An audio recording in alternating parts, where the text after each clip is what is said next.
Excellent. Hello, this is Mr. Mead, the Director of Administrative and Instructional Technologies, here to talk about the new and ultra-safe cold roll laminator. Now I know what you're thinking, laminators need to be hot, but it's not true. We actually have a cold laminator, so no more burned fingers, no more your tie being sucked in by a motor. You know, we've all lost coworkers that way. This new laminator is safer and more fun to use than ever before. All you have to do is take the paper that you want laminated and carefully, why don't you come over here a little bit?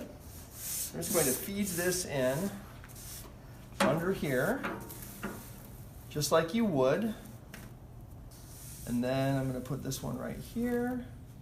And then you simply turn this crank in the direction of the arrows. So I'm going to go ahead and turn the crank. And because it's not temperature related, you can turn it as slowly or as quickly as you are comfortable. It comes out the other side. And then I use the razor just like you're used to. And I now have laminated with no heat and no electricity, no motors, just the power of my own right arm.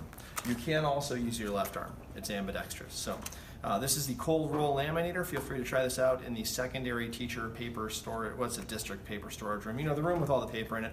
That's where we're going to keep this. And make sure that you send us any feedback and come to the library media center with any questions. Thanks so much and have a great day.